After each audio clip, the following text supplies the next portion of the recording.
Oh, I don't know. How about everything?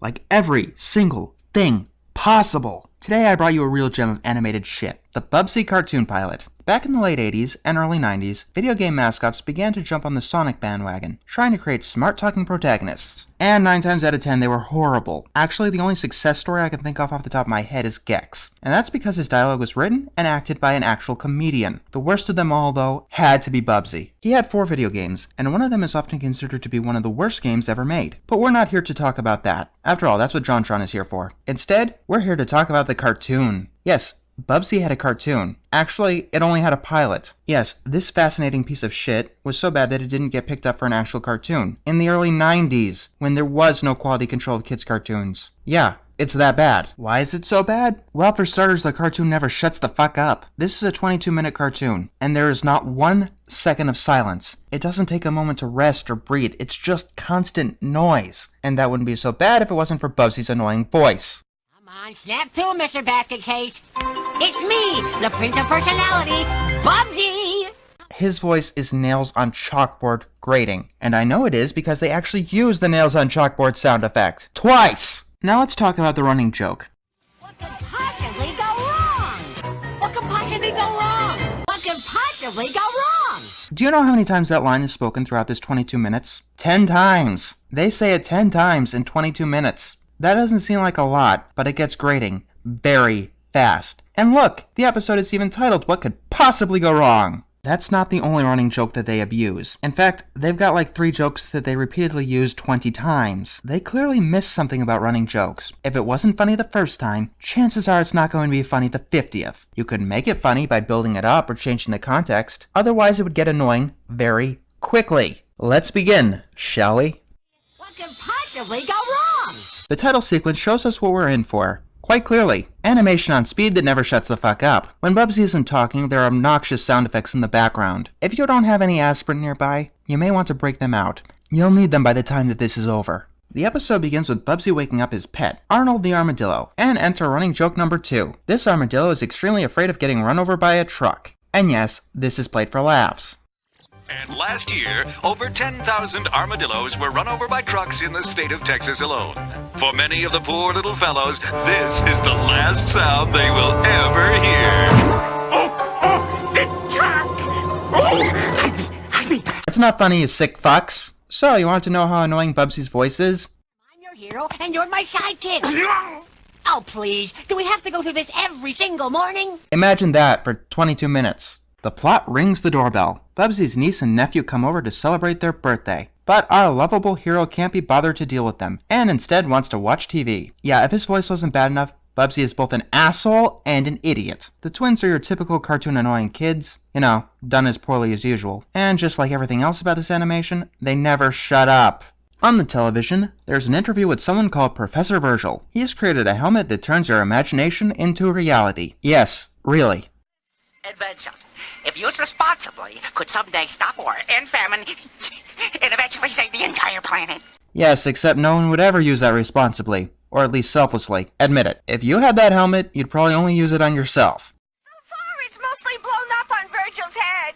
Introducing the second most annoying voice in the animation. So, Professor Virgil needs someone extremely brave, or nuts, in order to test out the helmet. And the perfect candidate just so happens to be Bubsy. And he begins to explain his heroism with stock footage. Yes, the animators were too lazy to fill up 22 minutes, so they resorted to using stock footage. That's lazier than reusing your own animation. At least that would show some attempt at quality. You guys did not care in the slightest. Bubsy decides to drag his niece and nephew down to Virgil Interactive, and we see our villain. Yes, this has a villain, besides Bubsy's stupidity.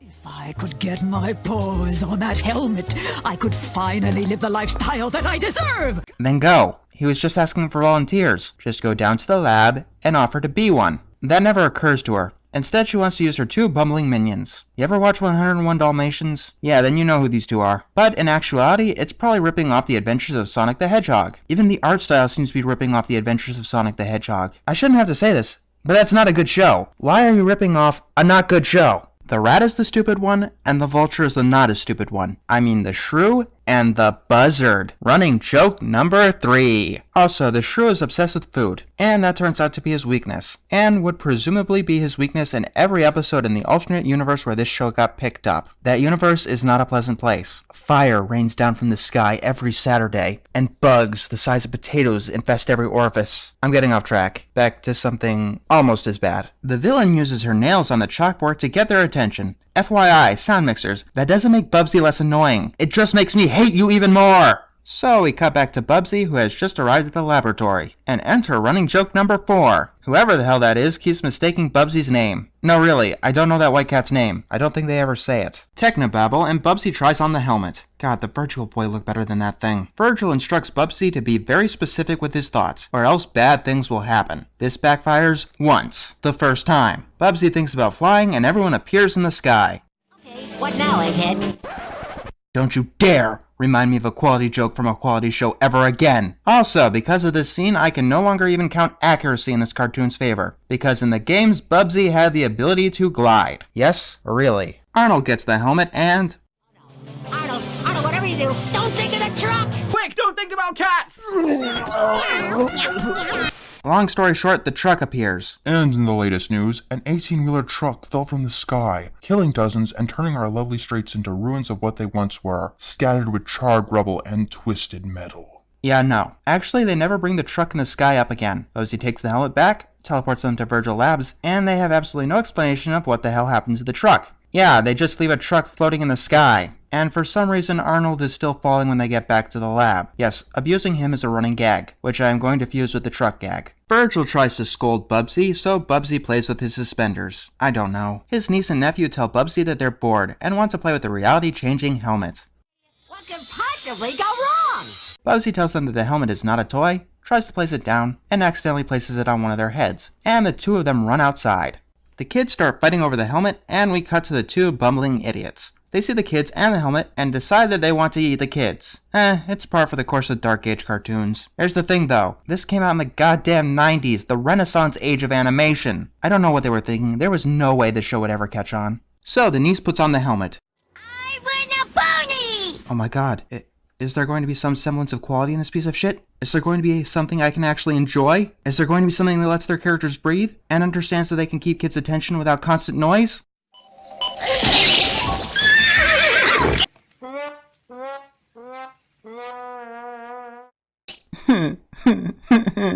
The niece and nephew keep fighting over the helmet until the buzzard lands in front of them, demanding that they hand the helmet over. All of a sudden, the kids make a roller coaster appear, and after all of this, Bubsy realizes that the helmet is missing and the twins are gone. Yeah, they were presumably just standing around waiting for their cue. And then there's an earthquake. They step outside to find a huge fun fair, and they are standing on a roller coaster track. Long story short, the roller coaster runs over the armadillo and goes off, while Virgil complains that the entire world could be destroyed in the blink of an eye. Hey professor, here's a tip. When you have an invention that could possibly destroy the world, you might want to keep a stronger eye on the thing. Just a thought. Bubsy decides that he wants to be a hero. More stock footage, catchphrase, and he gets run over because dumbass McGee was stupid enough to stand on a coaster track for 5 minutes. Then the roller coaster goes through a wormhole, which I'm assuming is more stock footage of some kind, while the two minions make vomiting noises in the background. After a while, Bubsy demands that the buzzard surrender. Then the niece and nephew pleading boredom make the coaster even more wild. At Bubsy's scolding, they stop the roller coaster, thrusting everyone but them off.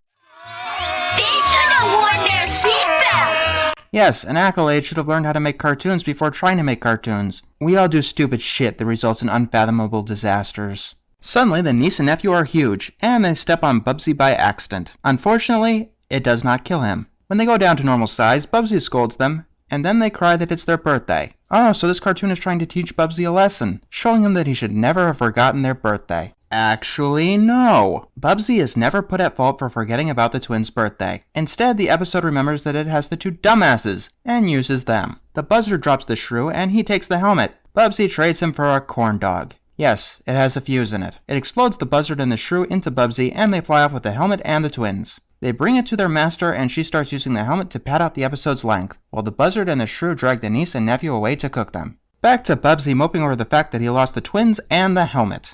The truck fell from the sky. Get a grip, Arnie. Oh, so they didn't forget that plot point. Question, if a truck fell from the sky and hit you square in the head, then why do you still have two atoms together? Oh yeah, so Bubsy can abuse the poor fellow some more. That's not funny, you sick fucks! Virgil gives Bubsy a reality-changing helmet tracking device, but Bubsy doesn't want to use it. Instead, he looks for their number in the phone book and uses it to call the shrew. Bubsy gets him to give their address by convincing him that he's bringing food. Wow.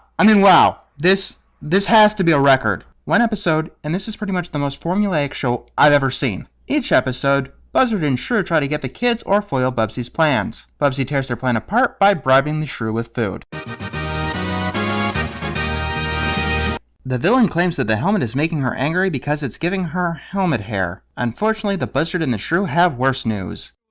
Sid here told that idiot Bobcat. What Bobcat? You never told her anything about that Bobcat. You gave her that helmet, and you hurried away to cook the kids. Besides that, the villain has a plan to not answer the door. It's genius! That plan is so foolproof that I'm forced to wonder how the writers are going to have Bubsy thwart it. Wait, the answer is simple. Just use that genius formula! Bubsy claims that he brought the food, and the shrew runs to open the door. Yes, the show got even more formulaic. I don't even know how the hell that's possible. Bubsy threatens to take the helmet back, and the villain scratches her nails on the chalkboard again, this time for no reason. And yes, it's just as grating as before. The helmet gets knocked out of the villain's hands, and everyone wrestles over it. Hardy har har, shenanigans with everyone fighting over the helmet. We even get the truck gag again. It all ends with Bubsy getting the helmet. Unfortunately, the helmet is overloading, which means that it's going to blow up on his head. Please kill him. Please do the world a favor. Kill him. Kill him. Kill him. Please kill him. Kill him. Kill him! No, Bubsy gets all of the bad guys tied up and takes the helmet off before it breaks. More stock footage. About you, Arnold, but the thought of our next adventure already has me tingling with excitement! His next adventure was in Bubsy 3D, considered by many to be one of the worst video games ever made. This adventure, however, ends with him putting the helmet back on and getting electrocuted. Of course, he hugs Arnold to get him electrocuted as well. I'm forced to assume that killed them both because this is the only episode of Bubsy, and thank God for that. So far I've done disgusting bad, and I've done insulting bad, and now I guess I can scratch annoying bad off my list. All I could say is that this was 22 minutes of pure, unadulterated annoyance. If I ever have to hear that god-awful annoying voice again, I feel like I'm going to have to shoot myself. There is nothing redeemable to this idea, as copy-paste garbage from garbage, which I may have to take on at some point. Yeah, this definitely won't be the last video game adapted show you'll see on here. Unfortunately, this series isn't designed to take on an entire show with just one episode, unless that show happens to be one episode long like good old Bubsy here. Of course, there is plenty of other trash I'm going to have to deal with, and because I'm absolutely psychotic, not only am I going to be trying to do one of these a week during the pony hiatus, but I'm also taking requests. Yep, just tell me the terrible episode from whatever cartoon or terrible animated movie you want me to tackle. Just keep it safe for work. I'm not taking on Fritz the Cat here or Salad Fingers. If I'd have to pose a limit, it'd be at PG-14. And remember, even good shows can have terrible episodes. Just give me your request, and I'll add it to the list. What could possibly go wrong?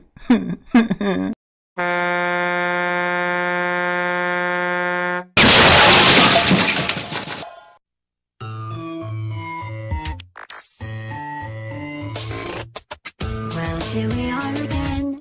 It's always such a pleasure. Remember when you tried to kill me twice? Oh, how we laughed and laughed. Except I wasn't laughing.